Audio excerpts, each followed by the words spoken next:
Welcome to popular TV. నేటి ఆధునిక యుగంలో పేషెంట్లకు మెరుగైన వైద్య సేవలు అందించేందుకు వైద్య రంగంలో ఎన్నో రకాల టెక్నాలజీలు అయితే ముందుకు వస్తున్నాయి. అయితే ప్రధానంగా మోకాళ్ళ సమస్య ఎక్కువగా ఉంటుంది ప్రతి ఒక్కరికి. అయితే ఈ నేపథ్యం రోబోటిక్ నీ సర్జరీ ద్వారా చాలా మంది మోకాళ్ళ నొప్పితో బాధపడేవారికి ఆశాకిరణంగా కనిపిస్తా ఉంది. ఈ నేపథ్యంలో ఖమ్మం పట్టణంలో జాబిశెట్టి హాస్పిటల్స్ లో ఉన్నటువంటి డాక్టర్ జాబిశెట్టి గౌతమ్ గారు ఈ రోబోటిక్ సర్జరీ ద్వారా చాలా మందికి సర్జరీ చేసినట్లు తెలుస్తుంది. అయితే సార్ని అడిగి మనం పూర్తి విషయాలు తెలుసుకునే ప్రయత్నం చేద్దాం. సార్ నమస్తే. సార్ నమస్తే అండి. ప్రధానంగా ఈ మోకాళ్ళ నొప్పి సమస్యలతో చాలా మంది వయసుతో సంబంధం లేకుండా చాలా మంది ఇబ్బంది పడుతున్నారు సార్. అసలు ఈ మోకాళ్ళ నొప్పులు ఎందుకు వస్తాయి సార్? మోకాళ్ళ నొప్పులు రావడానికి చాలా కారణాలు ఉన్నాయి. వయసు రీత్యా అరిగిపోయే మోకాళ్ళు, వాటిని డిజనరేటివ్ ఆర్థరైటిస్ అంటారు. అది ఒక ఏజ్ వచ్చిన తర్వాత వాళ్ళు చేసే పనిని బట్టి కొంత జెనెటికల్ గా అరిగిపోవటం ఉంటుంది. అందులో అరిగే శాతం బట్టి గ్రేడ్ 2, 3, 4 వాళ్ళకు ఉండే నొప్పిని బట్టి మోకాళ్ళ మార్పిడి అనేది చెప్తా ఉంటాం. మనం చేసుకోవాలా లేదా అనేది డిసైడ్ చేస్తాం. ఇవి కాక ఈ మధ్య చిన్న వాళ్ళలో కూడా మోకాళ్ళ నొప్పులు బాగా చూస్తా ఉన్నాం. దానికి రకరకాల కారణాలు ఉన్నాయి. ఒకటి మేజర్ గా లైఫ్ స్టైల్ చేంజెస్, మనం తినే ఆహారము, పాతకాలంలో తినే ఆహార అలవాట్లు, ఇప్పుడు తినే ఆహార అలవాట్లు చాలా మారిపోయి వాటి వలన విటమిన్ డెఫిషియన్సీస్, బాడీలో కొన్ని విటమిన్స్ తగ్గిపోవటము, ఇంకా ఇప్పుడు యువత కొంతమంది జిమ్ చేయటం, ఎక్కువగా ఎక్సర్సైజులు, ఓవర్ గా ఎక్సర్సైజ్ చేయటం వల్ల మోకాళ్ళల్లో ఉండే చిన్న చిన్న పొరలు, మెనిస్కస్ అంటాం అన్నట్టు, లిగమెంట్స్, ఇవి డ్యామేజ్ అవటం వల్ల ఎర్లీగా ఆర్థరైటిస్ లోకి వెళ్తున్నారు, వాటిని నెగ్లెక్ట్ చేయటం వల్ల. అవే కాక కొన్ని రకాల కీళ్ల వాతాలు ఉంటాయి. రొమటాయిడ్ కీళ్ల వాతం అని, ఇంకొక 2-3 రకాల గౌటీ ఆర్థరైటిస్ అని, ఇట్లా కీళ్ల వాతం వల్ల కూడా చాలా మంది యువతలో తొందరగా మోకాళ్ళు అరిగిపోయేది చూస్తా ఉన్నాం. సార్ మీరు ఇప్పుడు ప్రజెంట్ రోబోటిక్ ద్వారా సర్జరీ చేస్తా ఉన్నారు, మోకాళ్ళ మార్పిడి కావచ్చు. అయితే చాలా మందికి కూడా కొంతమేర భయం ఉంది సార్. అంటే రోబోటిక్ వల్ల సర్జరీ చేస్తే ఏమైనా ప్రమాదం ఉంటుందా అనే చాలా రకాల అపోహలు కూడా ఉన్నాయి. దాని గురించి మీరు ఏం చెప్తారు? ఎర్లీగా నడవగలుగుతున్నారు, ఎర్లీగా మెట్లెక్కగలుగుతున్నారు. సో రోబోటిక్ మోకాల్ మార్పిడి అనేది మనం జిల్లా లెవెల్కి వచ్చిందంటే ఆల్మోస్ట్ దాన్ని అందరూ ఉపయోగించుకోవటానికి మేము చాలా కష్టపడి దాన్ని జిల్లా లెవెల్కి తీసుకొని వచ్చాం. కార్పొరేట్ హాస్పిటల్స్ లో ఉండేది ఇక్కడికి తీసుకున్నాం. సో ఈ రోబోటిక్ దాని మీద అందరు భయపడేది ఏంటి మేజర్ గా అంటే, రోబోటే ఆపరేషన్ చేస్తుందా? కొంతమంది అడుగుతున్నారు, మీ చేతులతో మీరే చేయండి సార్, రోబోట్ తో వద్దా అంటే, రోబోట్ నిజంగా ఏం చేయదు, డాక్టరే ఆపరేషన్ చేస్తారు. రోబోట్ సహాయం తీసుకొని మనం లోపల బోన్ కట్స్ కానీ, ఘాట్ కానీ కొంచెం చిన్నగా చేసుకోవటం. సో దానివల్ల ఇంకా చాలా ఖచ్చితత్వం పెరుగుతుంది. పేషెంట్ ఎర్లీగా రికవరీ అవుతారు, ఎర్లీగా ఇంటికి వెళ్ళొచ్చు, హాస్పిటల్లో స్పెండ్ చేసే టైం తగ్గుతుంది. సో దాని మీద ఎటువంటి అపోహలు అవసరం లేదు. అయితే సర్జరీ తర్వాత వాళ్ళు నడవడానికి కావచ్చు ఎంత టైం పడుతుంది? ఇది పెయిన్ తో కూడుకున్నదా లేదా అంటే మీరు ఏం చెప్తారు? మోకాల్ మార్పిడి సహజంగా రోబోటిక్ ద్వారా చేసిన, కన్వెన్షనల్ ద్వారా చేసిన పేషెంట్ ని 12 గంటల లోపే నడిపించేస్తాం. 12 నుంచి 24 గంటల లోపు పేషెంట్ నడవచ్చు. యూజువల్ గా 2వ రోజు 3వ రోజు వాళ్ళు అంటే ఒక అపోహ, నేను ఆపరేషన్ చేయించుకుంటే 4 రోజులు మంచం మీదే ఉండాలా, నాకు ఎవరు సేవలు చేస్తారు, అవన్నీ అవసరం లేకుండా పేషెంట్ నెక్స్ట్ డే నుంచి హ్యాపీగా నడవచ్చు, 2వ రోజు నుంచి మెట్లు ఎక్కవచ్చు. యూజువల్ గా 2వ రోజు చాలా మందిని ఇంటికి పంపించేస్తాం. ఎక్కువగా ఇప్పుడున్న ఈ తరంలో ఈ మోకాళ్ళ నొప్పులు అనేవి చూస్తున్నాం సార్. అసలు ఈ మోకాళ్ళ నొప్పులు రాకుండా ఉండాలంటే అసలు ఎటువంటి జాగ్రత్తలు తీసుకుంటే బాగుంటుంది అంటారు? మోకాళ్ళ నొప్పులు తగ్గించుకోవాలి, మోకాళ్ళ నొప్పులు రాకుండా ఉండాలి అంటే యూజువల్ గా నాణ్యతతో కూడుకున్న ఆహారం, ఈ ఫాస్ట్ ఫుడ్స్, జంక్ ఫుడ్స్ కొంచెం తగ్గించుకొని లైఫ్ స్టైల్ మాడిఫికేషన్, నాణ్యతతో ఉన్న ఆహారం తీసుకోవటము, రెగ్యులర్ గా ఎక్సర్సైజ్ చేసుకోవటము. ఎక్సర్సైజ్ చేసుకొని అంటే లిమిటెడ్, మరీ హెవీ ఎక్సర్సైజెస్ కాకుండా రెగ్యులర్ గా ఎక్సర్సైజెస్ చేసుకోవటము. రెండోది వెయిట్ తగ్గించుకోవటము. ఇంకొకటి ఈ సప్లిమెంట్స్, ఏమన్నా నొప్పులు ఉన్నప్పుడు కాల్షియం, విటమిన్ డి లాంటివి ఏమన్నా తక్కువ ఉన్నప్పుడు విటమిన్స్ వాడటం ద్వారా మోకాళ్ళ నొప్పులు తగ్గించుకోవచ్చు. ఈ మోకాల్ సర్జరీ అనేది ఏ ఏజ్ వరకు అవకాశం ఉంది? దాని తర్వాత ఫిజియోథెరపీకి అవకాశం లేదనే మాట వినిపిస్తా ఉంది.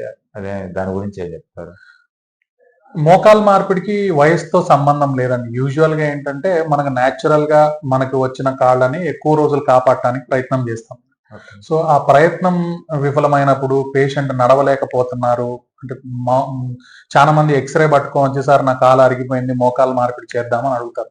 ఎక్స్రే చూసి మోకాలు మార్పిడి చేయటం అనేది కాదు. మోకాలు మార్పిడి ఎప్పుడు చేస్తాం అంటే, పేషెంట్ నొప్పి బాధని భరించలేనప్పుడు మోకాలు మార్పిడి అడ్వైజ్ చేస్తాం. మోకాలు పూర్తిగా అరిగిపోయి బాధను భరించలేనప్పుడు, అంటే మేము చేసిన వాటిల్లో చిన్న ఏజ్ వచ్చేసి 40 ఇయర్స్, హైయెస్ట్ ఏజ్ వచ్చేసి దగ్గర దగ్గరగా 84 ఇయర్స్ లో కూడా మోకాలు మార్పిడి చేశాం. అంటే పేషెంట్ విల్లింగ్ ఉండి, పేషెంట్ వాళ్ళు ఫిట్నెస్ లెవెల్స్ బాగా ఉంటే 85 లో కూడా మోకాలు మార్పిడి చేసుకుంటున్నారు. అందులో తప్పేం లేదు.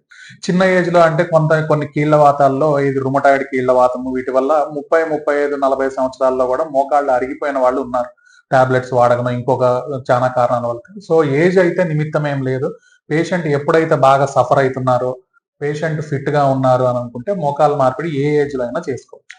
రెండోది, అందరూ అడిగే కామన్ ప్రశ్న, సార్ ఫిజియోథెరపీ మోకాలు మార్పిడి తర్వాత ఫిజియోథెరపీ చాలా బాధగా ఉంటుందంట, ఫిజియోథెరపీ చేయలేము, అందుకోసం మోకాలు మార్పిడి చేయలేక భయపడుతున్నాం, చాలా రోజులు ఆగుతున్నాం.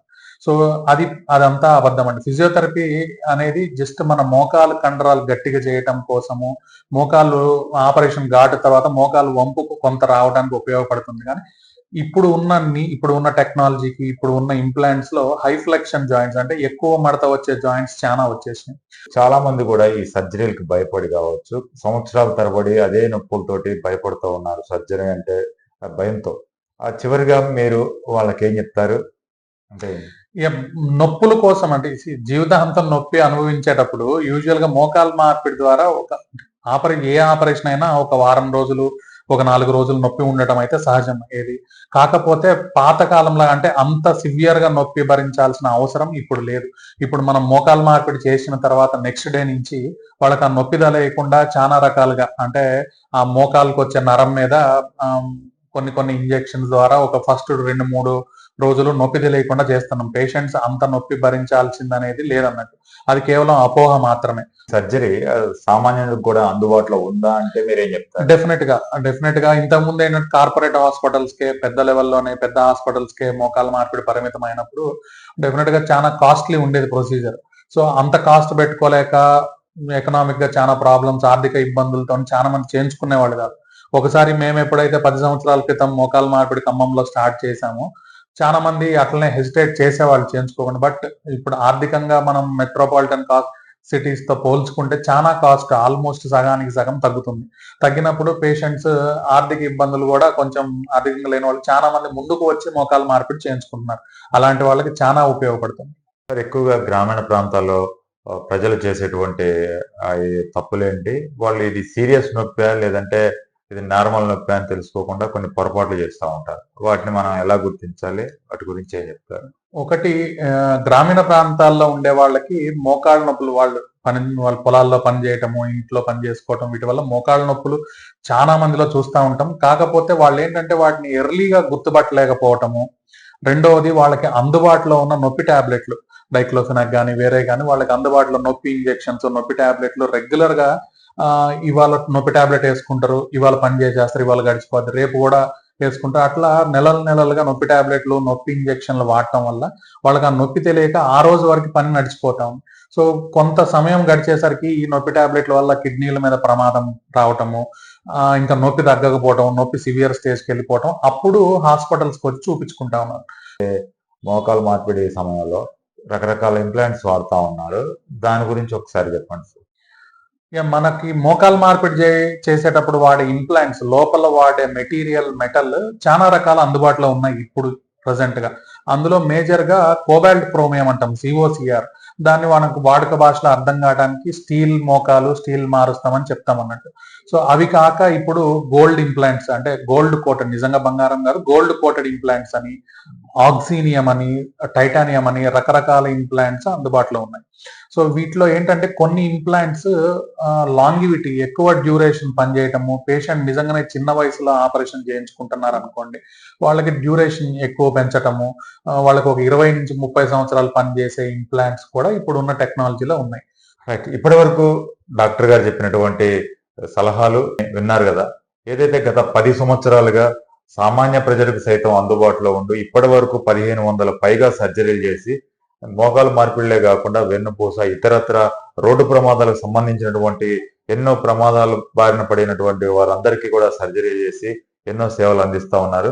ఇప్పటికీ మీరు సొంత ప్రయోగాలు చేయకుండా అంటే ఇవి చేస్తే తగ్గిపోతుందిలే, అది చేస్తే తగ్గిపోతుందిలే అని చెప్పి ఏది పడితే అది చేస్తూ ఉంటారు గ్రామీణ ప్రాంతాల్లో. అవన్నీ కాకుండా నొప్పి ఉన్నప్పుడు వెంటనే డాక్టర్ని సంప్రదించి దానికి సరైన వైద్యం తీసుకోవాలని చెప్పి డాక్టర్ జాబిశెట్టి గౌతమ్ గారు చెప్తున్న పరిస్థితి కనిపిస్తాం. Thank you sir. Thank you.